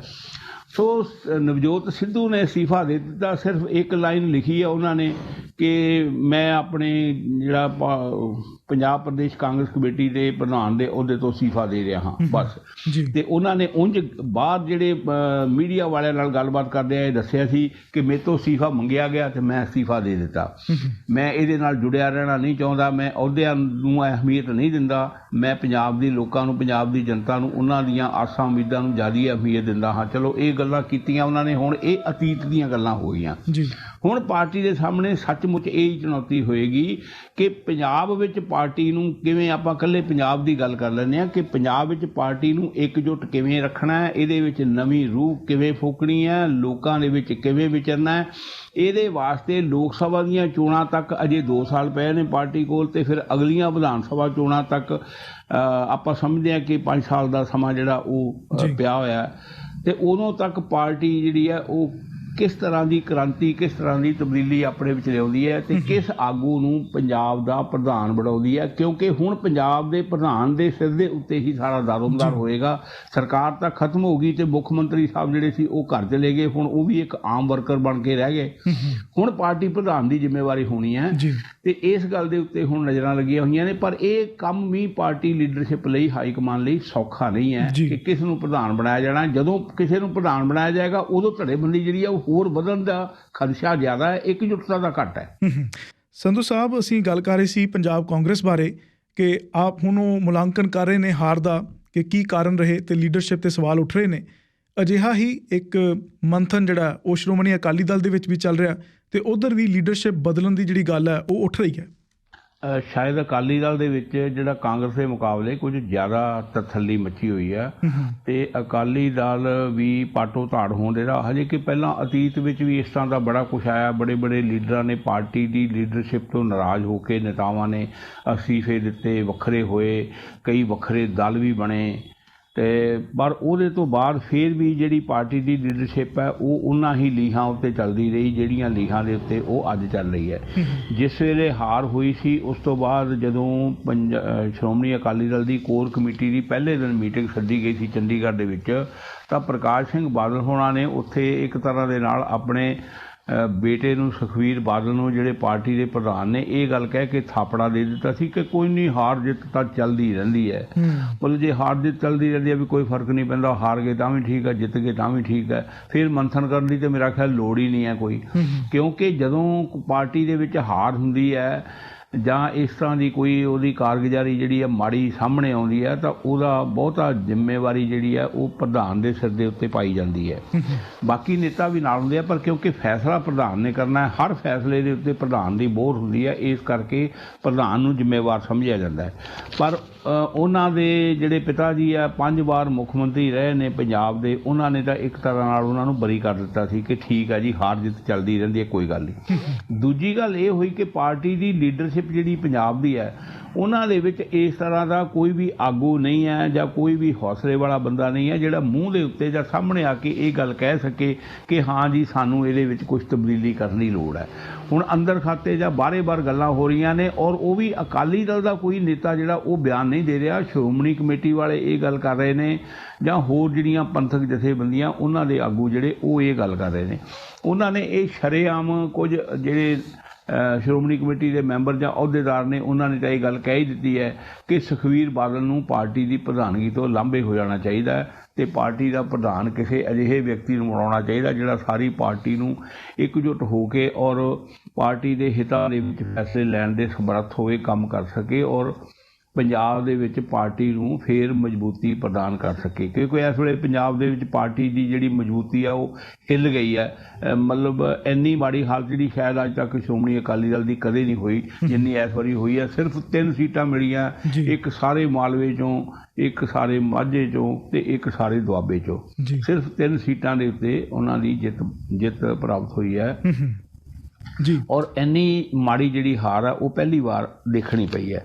ਦੂਜੀ ਗੱਲ ਇਹਦੇ ਵਿੱਚ ਇਹ ਹੈ ਕਿ ਜਿਹੜੀ ਪਾਰਟੀ ਦੀ ਲੀਡਰਸ਼ਿਪ ਹੈ, ਖਾਸ ਕਰਕੇ ਆਪਾਂ ਗੱਲ ਕਰਦੇ ਹਾਂ ਕਿ ਦਿੱਲੀ ਦੇ ਵਿੱਚ ਵੀ ਪਾਰਟੀ ਦਾ ਇੱਕ ਯੂਨਿਟ ਬਣਿਆ ਸੀ, ਉਹਨਾਂ ਨੇ ਤਾਂ ਬਗਾਵਤ ਕਰ ਹੀ ਦਿੱਤੀ ਹੈ। ਇੱਥੇ ਅੰਦਰ ਖਾਤੇ ਜ਼ਰੂਰ ਗੱਲਾਂ ਹੋ ਰਹੀਆਂ ਨੇ ਪਰ ਸਾਹਮਣੇ ਆ ਕੇ ਕੋਈ ਗੱਲ ਨਹੀਂ ਕਰ ਰਹੇ। ਸ਼ਾਇਦ ਹੋ ਸਕਦਾ ਕੱਲ੍ਹ ਨੂੰ ਇੱਥੇ ਵੀ ਬਗਾਵਤ ਵਰਗੀ ਕੋਈ ਗੱਲ ਹੋ ਜਾਏ, ਪਰ ਦਿੱਲੀ ਦੇ ਵਿੱਚ ਉਹਨਾਂ ਨੇ ਇੱਕ ਆਪਣਾ ਵੱਖਰੀ ਪਾਰਟੀ ਬਣਾ ਲਈ ਹੈ। ਉੱਥੇ ਇਸ ਪਾਰਟੀ ਤੋਂ ਉਹਨਾਂ ਨੇ ਕਿਨਾਰਾ ਕਰ ਲਿਆ ਹੈ। ਉੱਥੇ ਸ਼੍ਰੋਮਣੀ ਅਕਾਲੀ ਦਲ ਨੂੰ ਇੱਕ ਕਾਰਜਕਾਰਨੀ ਕਮੇਟੀ ਬਣਾਉਣੀ ਪਈ ਹੈ, ਜਿਹੜਾ ਦਿੱਲੀ ਦੀ ਇਹਨਾਂ ਦੀ ਇਕਾਈ ਹੈ ਉਹਦਾ ਕੰਮ ਚਲਾਉਣ ਵਾਸਤੇ।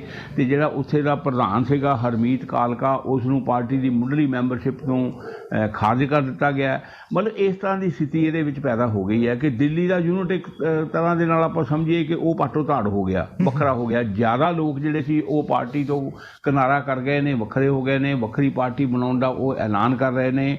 ਇੱਥੇ ਸ਼੍ਰੋਮਣੀ ਕਮੇਟੀ ਜਿਹੜੀ ਹੈ ਉਹ ਸਿੱਧੇ ਤੌਰ 'ਤੇ ਦੋਸ਼ ਲਾ ਰਹੀ ਹੈ ਕਿ ਲੀਡਰਸ਼ਿਪ ਦੀ ਕਮਜ਼ੋਰੀ ਕਰਕੇ, ਲੀਡਰਸ਼ਿਪ ਦੀਆਂ ਮਾੜੀਆਂ ਨੀਤੀਆਂ ਕਰਕੇ ਪੰਜਾਬ ਦੇ ਵਿੱਚ ਇਸ ਤਰ੍ਹਾਂ ਦੀ ਹਾਲਤ ਹੋਈ ਹੈ।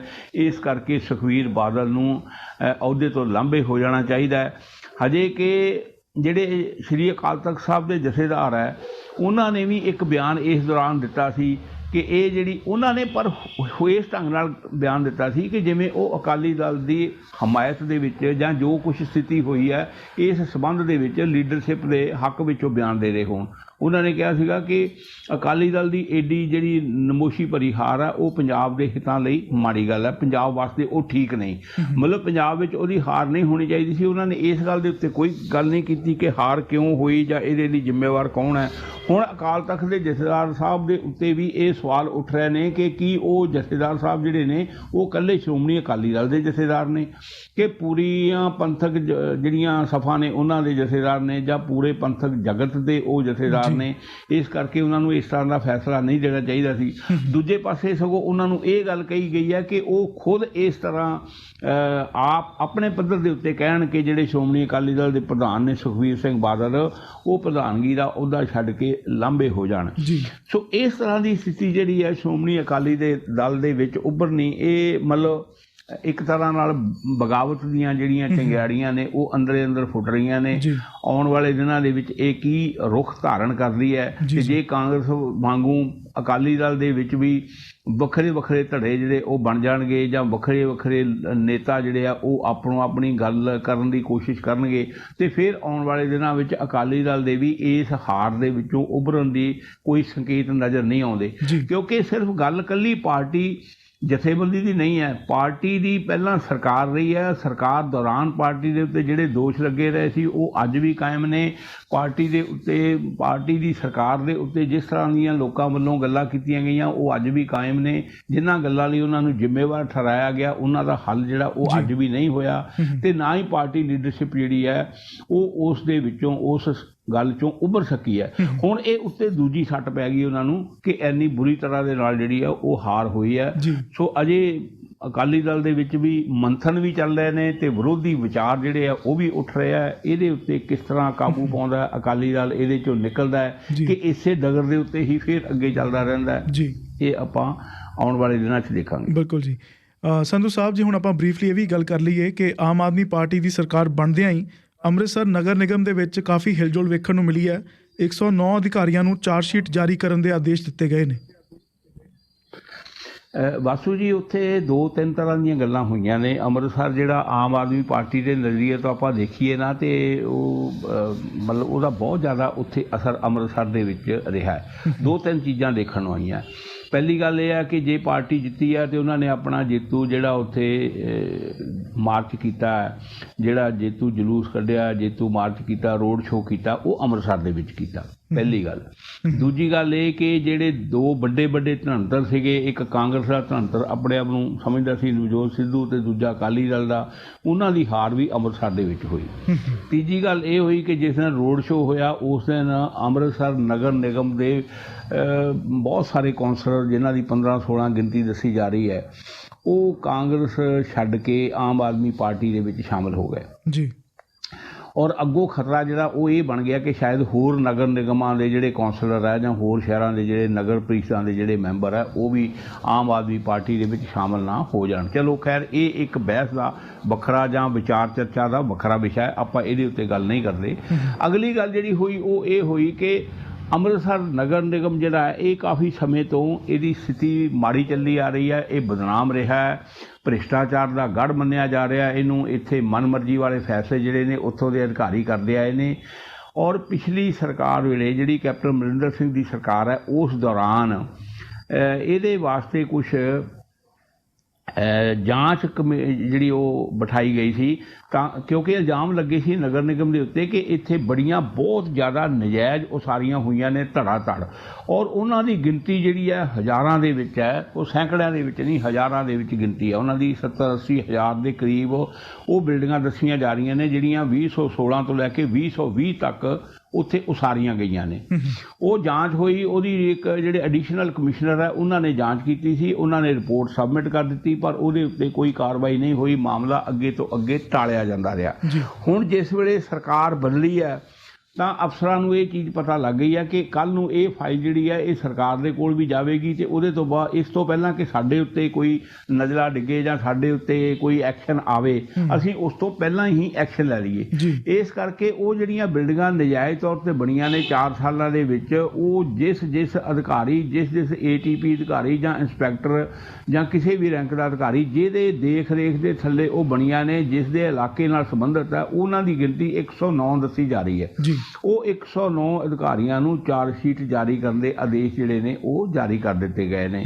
ਲੋਕਲ ਬਾਡੀ ਵਿਭਾਗ ਦੇ ਜਿਹੜੇ ਐਡੀਸ਼ਨਲ ਸੈਕਟਰੀ ਹੈ ਸਿਨਹਾ ਸਾਹਿਬ, ਉਹਨਾਂ ਨੇ ਵੀ ਇਹ ਕਿਹਾ ਕਿ ਜਿਨ੍ਹਾਂ ਨੇ ਗੜਬੜ ਕੀਤੀ ਹੈ ਇਹਦੇ ਵਿੱਚ ਉਹਨਾਂ ਨੂੰ ਕਿਸੇ ਨੂੰ ਵੀ ਬਖਸ਼ਿਆ ਨਹੀਂ ਜਾਏਗਾ।